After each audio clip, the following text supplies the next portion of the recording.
এ ভাই মুসলমান, ইস্তেগফারের মাধ্যমে আপনার সন্তান আদর্শবান হবে। হাসান বসরি একজন আল্লাহর ওলির নাম আপনারা শুনেছেন।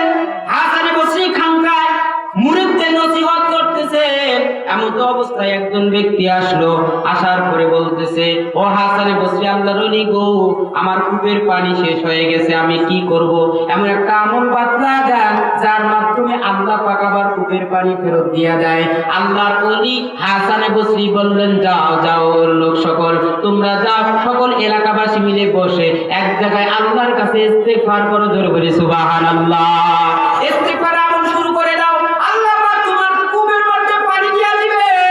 এমন অবস্থায় ব্যক্তি যাওয়ার পরে আরেকজন ব্যক্তি আসলো, আসার পরে বলল, গো আল্লাহর ওলি, আমার সম্পদগুলো পুড়ে ছাই হয়ে গেল, আমার সম্পদ হারিয়ে গেল, আমি কিভাবে আমার সম্পদ পাইতে পারি? আপনি একটা আমল বাতলায়া দেন। হাসান বসরি বলেন, ও যাও, গ্রামবাসী নিয়ে, পরিবার নিয়ে সকলে বসো, বসার পরে তুমি ইস্তেগফারের আমল করো। জোরে বলি সুবহানাল্লাহ। ইস্তেগফারের আমল করো যার মাধ্যমে আল্লাহ পাক তোমাকে পুড়িয়ে যাওয়া, হারিয়ে যাওয়া সম্পদ ফেরত দিবে। জোরে বলি সুবহানাল্লাহ। এই ব্যক্তি বিদায় হওয়ার পর আরেকজন ব্যক্তি আসলো, আসার পরে বলল, হাসান বসরি, আমার সন্তান নাই, নিঃসন্তান, আমি কি করতে পারি যে আমল করার কারণে আল্লাহ পাক আমাকে সন্তান দিতে পারে? এমন একটা আমল দান করো। হাসান বসরি ওই ব্যক্তিকেও বললেন, যাও, তুমি ইস্তেগফার করো, ইস্তেগফার করলে আল্লাহ পাক তোমাকে সন্তান দিয়ে দিবে। জোরে বলি সুবহানাল্লাহ।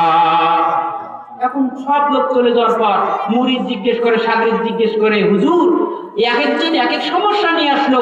একজনের কূপে পানি নেই, তাকে বললেন ইস্তেগফার করো, ইস্তেগফার আমল করো। আরেকজনের মাল হারিয়ে গেল, মাল পুড়িয়ে গেল, তাদেরকেও বললেন ইস্তেগফার করো। আরেকজনের সন্তান নেই, তাকেও বললেন ইস্তেগফার করো। কি ব্যাপার, একটা আমল দিয়ে কি সব সমস্যার সমাধান হবে?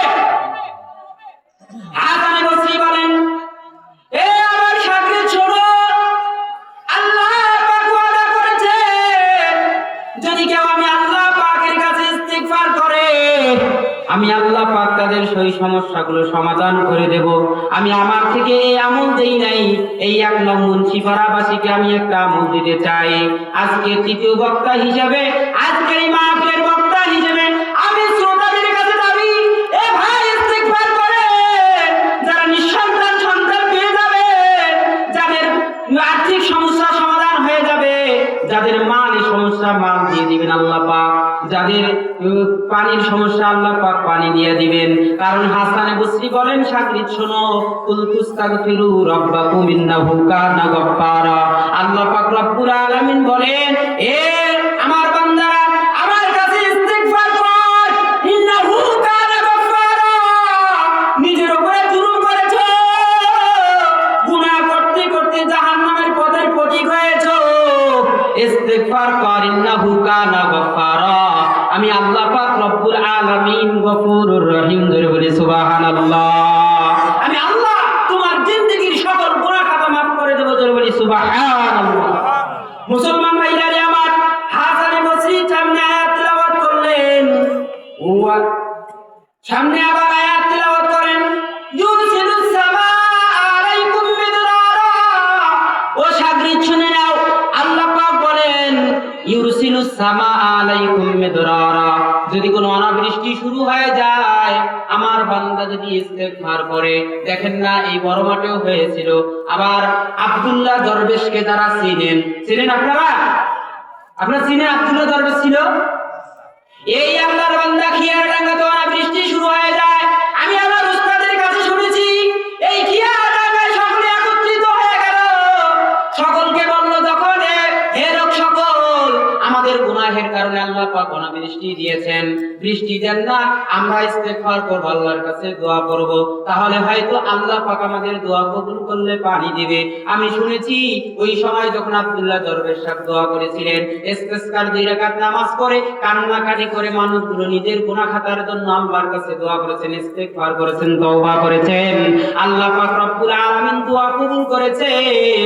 শুকনো জামা নিয়ে এসেছিলেন, ভিজে আবার বাড়িতে গেছেন। জোরে কোন ঠিক কিনা?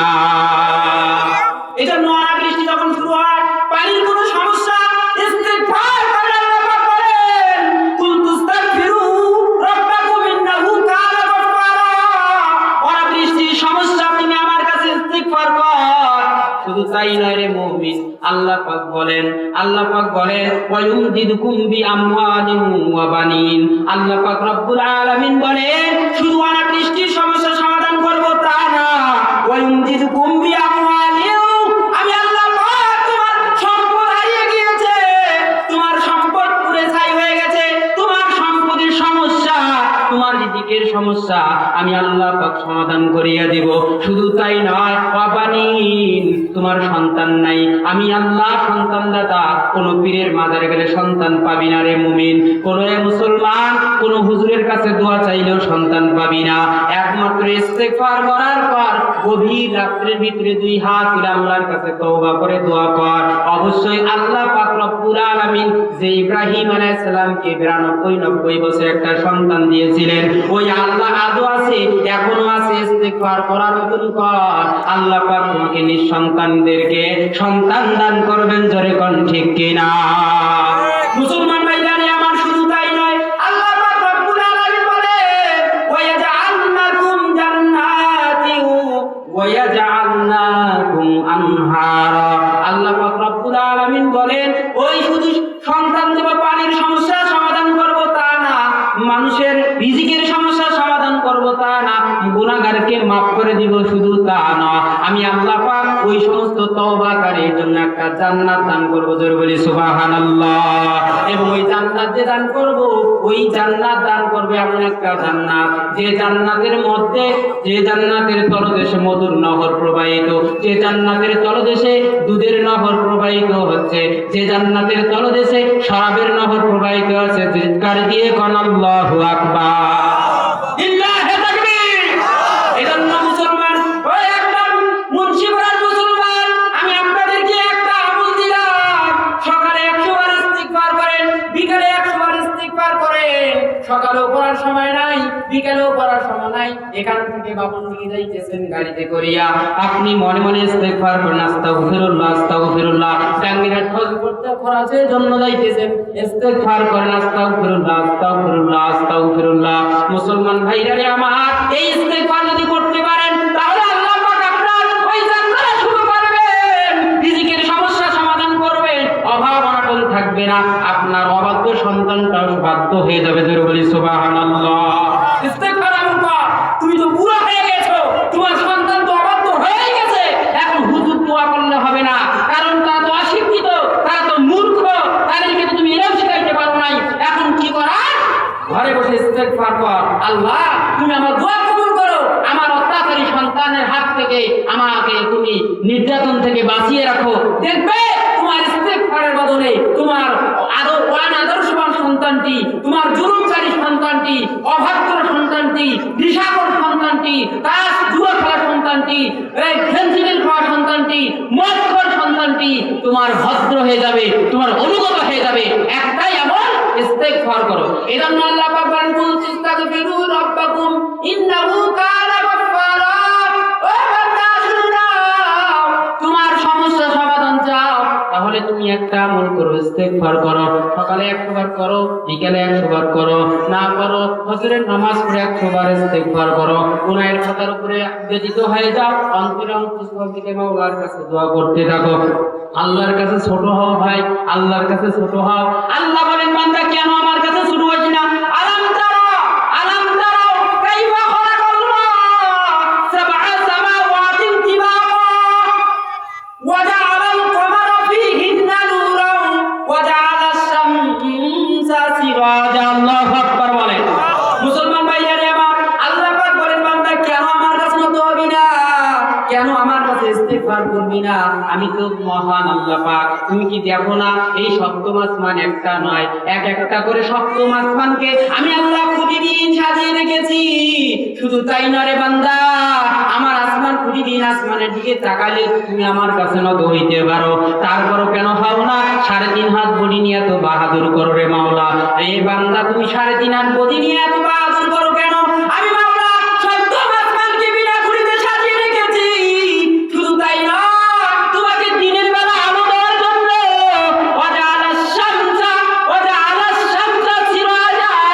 আমি আল্লাহ পাক রব্বুল আলামিন সূর্যকে ফিট করে দিয়েছি, যার আলোর মাধ্যমে বালুকণাকে আলাদা করতে করতে পারো। ওরে মুসলমান, 3.5 হাত বডি নিয়ে কেন এত বাহাদুর? কেন আল্লাহর কাছে নত হও না, ইস্তেগফার করো না?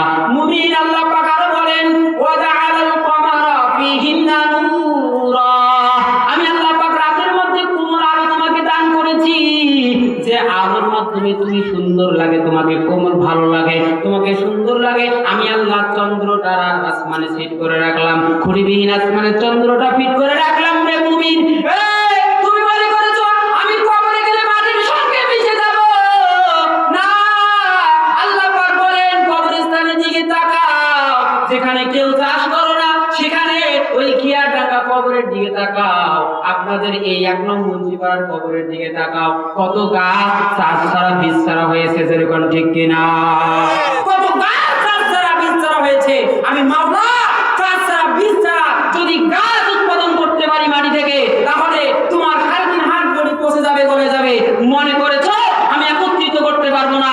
যখন ইসরাফিল আলাইহিস সালাম সিংহায় ফুৎকার দিবে, তখন আমি মাওলার হুকুমে তোমার পচা হাড্ডিগুলো, তোমার পচা মাংসগুলো, তোমার পচা সরে যাওয়া চামড়াগুলো সব একত্রিত হয়ে আমি মাওলার কাছে দোষ দিবে। জোরে বলি সুবহানাল্লাহ। মুসলমান, সেদিন আমাদের উপায় থাকবে না, সেদিন আমাদের উপায় থাকবে না। এ মুসলমান, আসুন আমরা সেই আল্লাহর কাছে মাথা নত করি। আমি সেই আল্লাহর কাছে আমরা মাথা নত করি। সেই মাওলা সবচেয়ে কঠিন, সবচেয়ে বড়। সেই মাওলা কি? আল্লাহু আলা কুল্লি শাইইন কাদির। সেই মাওলা হলেন সর্বক্ষমতার অধিকারী। সেই মাওলা হলেন সর্বক্ষমতার অধিকারী, যেরকম ঠিক কিনা? আর সেই মাওলার কাছে আপনি নত হতে চান না। আজকে বাহাদুরি করেন তো 3.5 হাত করে নিয়ে। এই জন্যই তো আপনার সন্তান অবাধ্য। এই জন্য তো বাবার হাতে, সন্তানের হাতে দাওয়ের কূপে বাবার জান চলে যায়, যেরকম ঠিক কিনা? কয়দিন আগে পঞ্চগড়ের ঘটনা, কয়েক বছর হলো, 2-3 বছর আওয়ামী লীগের সময় শুনেছি পুলিশ ইন্সপেক্টরের মেয়ে সন্তান তার বাবাকে খুন করেছে। আল্লাহ, শুনেন নাই? শুনেছেন? কত ভালো লাগছে। সন্তান বাবাকে, মাকে খুন করতেছে কেন? আপনার আমার পরিবারের রহমতের ফেরেশতা প্রবেশ করতেছে না। সাবধান হয়ে যান। যদি বাঁচতে চান এখনো সময় আছে, ইস্তেগফার করেন। বাকি জিন্দেগি ইস্তেগফার করে আপনার গুনাহ খাতাগুলো আল্লাহ পাকের ব্যাংকে জমা রাখেন। মুসলমান ভাইয়ারে আমার, মনে করবেন কি? হয়তো আপনারা মনে করবেন হুজুর 50-60 বছর আমার হয়ে গেছে, গুনার দিকে তাকাইলে জাহান্নামের আগুন ছাড়া আর কিছুই দেখা যায় না, বাঁচার উপায় কি? কিন্তু ভাইরে, দুনিয়ার একজন মালিক আছে, বাদশা আছে না নাই? তিনি মানুষকে, অপরাধীকে ধরার জন্য দৌড় দেয়। অপরাধীকে ধরার জন্য দৌড় দেয় কিসের জন্য বলেন তো? শাস্তি দেওয়ার জন্য। কিন্তু আমার আপনার এমন একটা মালিক আছে, ওরে মুমিন, একটু ভাবিয়ে দেখো, আমার আপনার একজন এমন মালিক আছে, এই মালিক আমাকে আপনাকে খুঁজতেছে মাফ করে দেওয়ার জন্য, যেরকম ঠিক কিনা? কিন্তু দুনিয়ার মালিক, দুনিয়ার বাদশা অপরাধীদেরকে খুঁজে শাস্তি দেওয়ার জন্য। আমার আপনার মালিক, যিনি আমাদেরকে খাবার লালন পালন করেন, যিনি আমাদের হাত দিলেন, পা দিলেন, চক্ষু দিলেন, যিনি আমাদেরকে আজকে রিজিক দিয়ে পালন করতেছে, লালন পালন করতেছে, সেই মালিক, তার সঙ্গে শরীক করেছি, তার সঙ্গে জুলুম করেছি, গুনাহ করেছি, তার অবাধ্য চলেছি, তবু ওই মালিক, এমন মালিক আমাদেরকে ধাওয়া করতেছে, আয় বান্দা, আমি তোমার জিন্দেগির গুনাহ খাতা মাফ করে দেব, একটু তওবা করো, একটু তওবা কর, আমি মাওলা এমন মালিক তোমাকে মাফ করিয়ে দেব। পৃথিবীর বাদশা তো তোমার অপরাধীদেরকে ধরার জন্য দৌড়ায়, শাস্তি দেওয়ার জন্য। আমি মাওলা এমন মালিক, তোমাকে দৌড়তেই তোমার পিছনে তোমাকে ডাক দিতেছি আমি মাফ করে দেওয়ার জন্য। মুসলমান ভাইয়ারে আমার, এই জন্য সেই মালিকের দরবারে আমরা ইস্তেগফার করব। এই জন্য আল্লাহ পাকের কোরআনের আয়াত করেছি, কুনতুস্তাগফিরু রাব্বাকুম ইন্নাহু কানা গাফফার, কুলতুস্তাগফিরু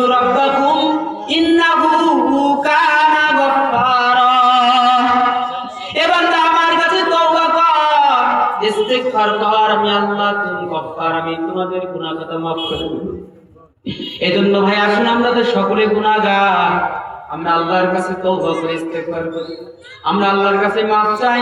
আল্লাহ মহান, আল্লাহ আমাদের সকলকে মাফ করে দিবেন, জোরে কোন ঠিক কিনা?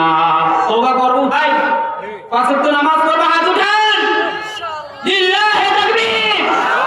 আজকের মাহফিল সফল হয়ে গেছে, প্রত্যেকটা ভাই নামাজে বিনামূল্যে সকলে হাত উঠিয়েছেন।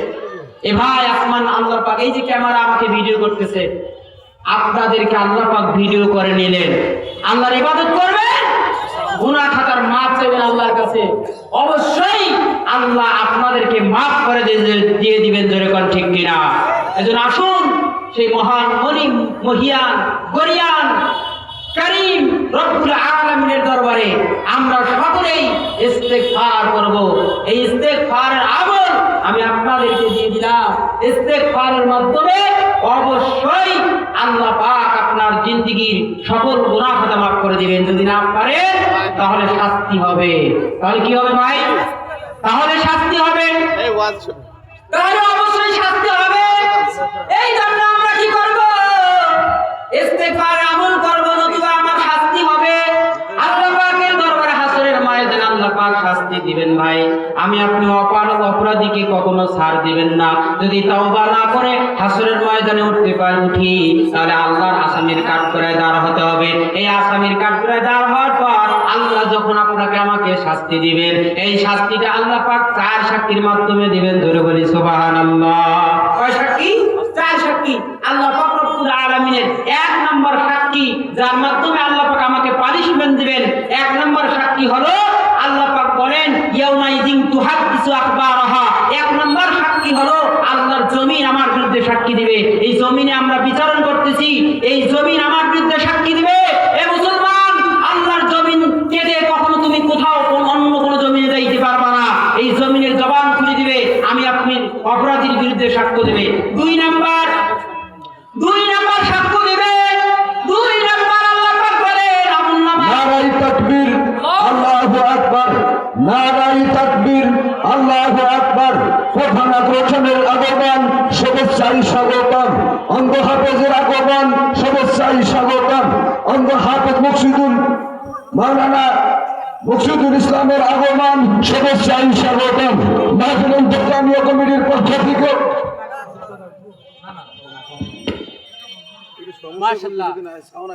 আমার ভাই, আমার বন্ধুবার হযরত মাওলানা মুকসিদুল ইসলাম তৌহিদি অনন্ত হাফেজ সাহেব আপনাদের মাঝে আছেন।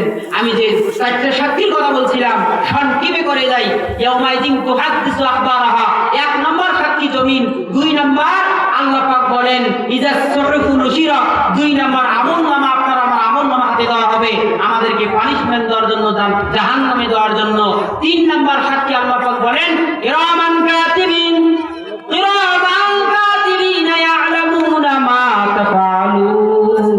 কিরামান কাতিবিন, ফেরেশতা দুইজন মানুষেরই কান্দে থাকে সদা সর্বক্ষণ।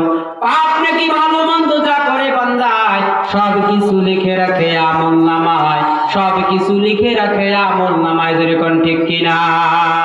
তিন নাম্বার সাক্ষী কিরামান কাতিবিন ফেরেশতা। চার নাম্বার আল্লাহ পাক রব্বুল আলামিন এমন একজন সাক্ষীকে দাঁড় করাবেন, এই সাক্ষীটা সূরা ইয়াসিনের মধ্যে এই আয়াত আপনারা সকলে জানেন। আল-ইয়াওমা নাখতিমু আলা আফওয়াহিহিম ওয়া তুকাল্লিমুনা আইদিহিম ওয়া তাশহাদু আরজুলুহুম বিমা কানু ইয়াকসিবুন। আল্লাহ পাক রব্বুল আলামিন তিন নাম্বার চার নাম্বার এমন একটা সাক্ষী দাঁড় করাবেন, আপনার আমার জবানে টেপ মারিয়া দিয়া আমার এই হাত সাক্ষী দিবে আমার বিরুদ্ধে, আমার গুনাহের বিরুদ্ধে। আমার মাথা, চক্ষু, অঙ্গ প্রত্যঙ্গ, পা গুলো সাক্ষী দিবে। শুধু তাই নয় রে ভাই, আমার এই চামড়াটাও সাক্ষী দিবে, আমার গুনাহের বিরুদ্ধে সাক্ষী দিবে, আমাকে জাহান্নাম নিয়ে যাওয়ার জন্য। এই সাক্ষী চারটা কার কার কাছে নাই? হাত উঠান। এই সাক্ষী চারটা কার কাছে নাই ভাই? সবার কাছে আছে। তাহলে তো সবাই ধরা খাবেন। দুনিয়াতে যদি আদালতে সাক্ষীদেরকে ঘুষ দেন বাঁচা যাবে, যাবে না? কিন্তু আদালতের সাক্ষী বাঁচা যাবে, ঘুষ দেওয়া যাবে? কিরামান কাতিবিন ঘুষ খাবে, জমিন ঘুষ খাবে, সেদিন আমলনামা ঘুষ খাবে। হ্যাঁ, ঘুষ খাবে? আপনার আমার হাত সেদিন ঘুষ খাইতে পারবে, অঙ্গ প্রত্যঙ্গ ঘুষ খাইতে পারবে?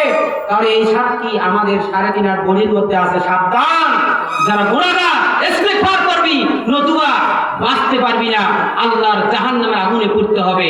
তবে হুজুর বলবেন, হুজুর একটা অন্তত পথ বাতলায় যান, যে পথের মাধ্যমে আমরা মাপ পেতে পারি, সেই পথটা বলেই শেষ করব। সেই পথটা হলো, বর্তমান আমাদের বাংলাদেশের সরকার একটা ব্যাংক খোলা রাখছেন। এই ব্যাংকটার মধ্যে যদি ছিঁড়া ফাটা পচা টাকা জমা দিতে পারেন, আপনাকে কি পচা টাকা দেবে? কি টাকা দেবে? ভালো নয়া